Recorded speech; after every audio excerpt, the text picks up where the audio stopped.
สบายดีทุกคนสบายดี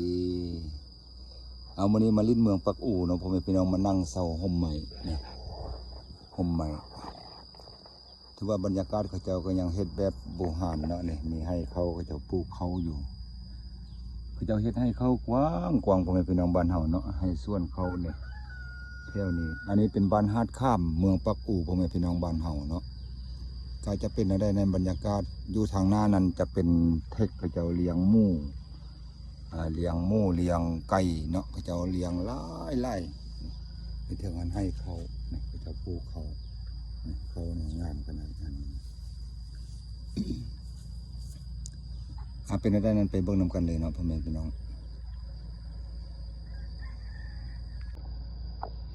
อันนี้จะเป็นให้เขาเนี่ยเขาเจ้าปลูกเขาเนาะปลูกเขาในความเขียวสดแต่ก็บ่ยังงามปานใดในตอนนี้สงสารเขาเด้เนาะบางอันฝนบ่ตกช่วงนี้แดดร้อนเด้เนาะเห็นเบิ่งไหมอยู่บ้านฮาดข้ามเมืองปักอู่เนาะเดี๋ยวได้มาลิ้นนำเขาเจ้าอยู่บ้านฮาดข้ามเมืองปักอู่อันนี้นะ ความร้อนเนี่ยเบิ่งนำกันพ่อแม่พี่น้องบ้านเฮาเขาในสงสัยจะสักตั้งแต่เดือน6ออกมาเนี่ยมาฮอดปัจจุบันนี้ก็ว่าออกซ้ำนี่แดดเนาะแดดเซอร์แดดเผามันโอ้ก็น่าสะใจพ่อแม่พี่น้องบ้านเฮาเนาะ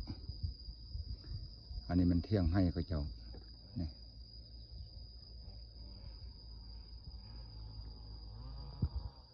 อันนี้มันให้เขาเจ้าพ่อแม่พี่น้องบ้านเฮาคันว่าฝนตกเซอร์เดนก็สิงามอยู่เขานี่นะสงสารเขาจนแห้วบางบนก็ตายไปแล้วพ่อแม่พี่น้องบ้านเฮานะขึ้นอันนี้มันตายไปแล้วนี่อันนี้นี่บรรยากาศที่ให้เขากระโจนเนาะอยู่บ้านฮัดข้ามเมืองปักอู่เขาเจ้าเฮ็ดให้เขา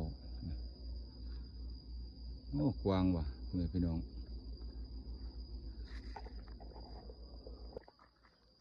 แถวนั้นอันจะเป็นนาพ่อแม่พี่น้องนาขั้นใดเขาเจ้าเนี่ยเขาสั้นซ้ำนั้นเด้เขาเจ้าสามารถเฮ็ดนาได้นะ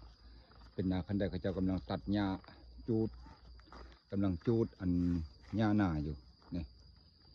โอ้บ่ธรรมดาเขาเจ้าก็มีความพยายามเฮ็ดนาบ่แม่สั่นคันว่าอยู่เขตให้เฮาเจ้าค่อยนี่ก็บ่ฮู้แนวเฮ็ดอันนี้เขาเจ้ายังสามารถเฮ็ดได้ความสั่นหมดเนาะอันนี้บ่เขาเจ้าปลูกสลีบ่ปลูกสลีเขาเจ้าก็ดูมันเลยเขาเจ้าเสียหญ้าให้สลีนี่บ่ธรรมดาเด้พ่อแม่พี่น้องสลีอย่างน้อยตัวเนี่ยเขาเจ้าแอมลึกน้ำใส่อย่างดีสลีอย่างน้อยเขาเจ้าอันตรายช่วงนี้แดดร้อนโพดช่วงนี้พ่อแม่พี่น้องพอได้เข้ามาเบิ่งเห็นทางช่อง YouTube ครับเมนเด้อว่าชาวบ้านฮาดข้ามนี่ยังมีเขาเจ้าก็บุกเบินสู้สนตัวนาทีเวียกงานเฮ็ดให้เฮ็ดนาเนาะอันนั้นจะเป็นแคมป์ของอันพี่น้องที่ลืมเคยกันมาเนาะตอนนั้นก็ได้มาลิ้นมายืมมายามแต่บ่ได้เอาคอนเทนต์ให้พ่อแม่พี่น้องได้เบิ่งได้ชมเนาะอันนี้เป็นประตูหัวเขาเจ้าเท่านั้นก็จะเป็นส่วนหญ้าเนาะอันนี้บอนเขาเจ้ามัดงัวมัดควายไว้เขาเจ้าเฮ็ดนี่ปลูกฝังเลี้ยงสัตว์พ่อแม่พี่น้องบ้านเฮาก็บ่ได้แม่นว่าปลูกฝังปล่อยสัตว์เลยปลูกฝังเลี้ยงสัตว์สถานที่เขาเจ้าเลี้ยงหมูเนาะอันนี้สถานที่เขาเจ้าเลี้ยงหมูอยู่สนำคันว่าอยู่สนำอยู่เทคบนเลี้ยงแบเลี้ยงสนำอันเลี้ยงงัวเลี้ยงควายเขาเจ้าเฮ็ดมานี่ก็บ่แม่นธรรมดาพ่อแม่พี่น้องบ้านเฮานี่เขาเจ้าก็ได้เฮ็ดแบบมีสถานที่มันสมควรพ่อแม่พี่น้องบ้านเฮานี่มีส่วนหญ้าเจ้าเฮ็ดให้เรียบร้อยพร้อมนี่อันนี้มันโตยัง FC ไผฮู้เลยโตอันนี้เนี่ยก็จะพาไปเบิ่งคอกหมูเขาเจ้าเลี้ยงเป็นแบบได้นะอันคอกหมูเขาเจ้าเฮ็ดมีไก่มีบนเลี้ยงไก่ลูกไก่อันนี้เขาเจ้าเฮ็ดเลี้ยงไก่เลี้ยงกาพี่น้องหอดแถวบ้านฮาดข้ามเมืองปักอู่อันนี้หมูนี่ล็อกนี้จะมีตัวนึงนะเขาจะเฮ็ดเป็นล็อกไปเลยนะคอกหมูเขาเจ้านะว่าธรรมดาล็อกละตัวพี่น้องบ้านเฮาโอ้ตัวได้ก็ใหญ่สมควรตัวใหญ่เลยธรรมดาของพี่น้องบ้านเฮาเขาต้องการซื้อต้องการจักใดหมู่ก็มาซื้อมา5เพิ่นเด้ออยู่ที่บ้านฮัดข้ามเนาะมาท่ามอยู่บ้านฮัดข้ามอยู่แถวเมืองปักอู่บ้านฮัดข้ามเมืองปักอู่นครหลวงพระบาง เขาจะเลี้ยงอยู่นี่เป็นเทคอันนี้หมูน้อยอันนี้ก็มีหลายตัวเลยนี่โอ้เทียบเลยหมูนี่นะนี่มันคืออียักษ์เลยนี่น่าดาเถอะแล้วก็นี่มีซ่องตัวหอยพี่น้องบ้านพังเนาะอยู่แถวนครหลวงพระบางมันเพื่อต้องการยักษ์ใดก็มาห้าเพิ่นเนาะเป็นหมูประเภทหมูนี่เขาจะเลี้ยงอยู่นี่เรียกโทรคือว่าโบฮูเราคันฮูเรียกโทรก็จะแจ้งเรียกโทรให้พ่อแม่พี่น้องส่งทั้งที่ไก่เล็กไก่น้อยเพิ่นเอามักเอาไปค่ายเป็นไก่ซุมือ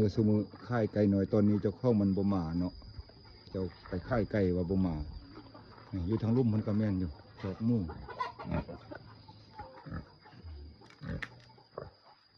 เจ้าเดี๋ยวเฮ็ดอยู่นี่เป็นอาชีพอยู่นี่แนวนี้ถือว่าอาชีพหลักมัน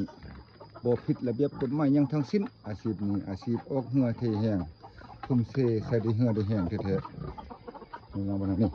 มีน้ำเอาไปล้างโขกมุ้งเขาจะกระเฮ็ดโอ้ไก่ก็ยังธรรมดาขนาดนั้นแต่มันก็มีมุ้งสร้างตัวนี่นะ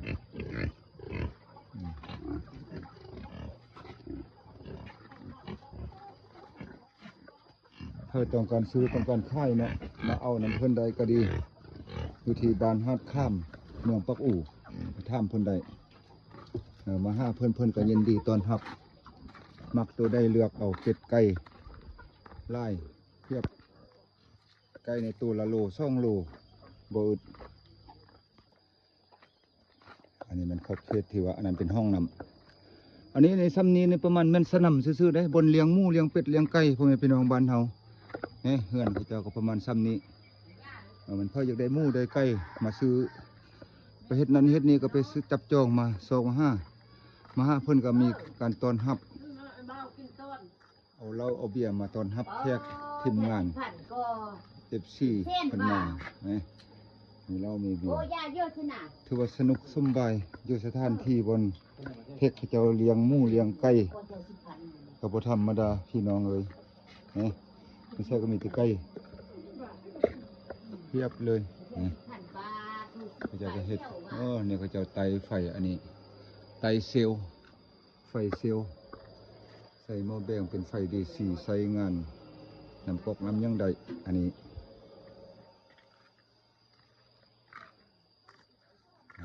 ออมแอมเฮือนเพิ่นถึงจะเป็นส่วนหญ้าเดี๋ยวคักขนาดนี่เป็นอุ้งน้ำอุ้งน้ำนี่ไปปล่อยลงไปห้าโคกหมู่เนี่ยเลี้ยงล้างโคกหมู่ล้างหมู่เนาะนี่เป็นอุ้งน้ำก็จะเฮ็ดโอ้สะดวกสบายเอามีเนาะได้ไผอยากได้ยังก็มาห้าเพิ่นเป็นเป็ดเป็นไก่เป็นหมู่นั่นแหละเอาขอบใจ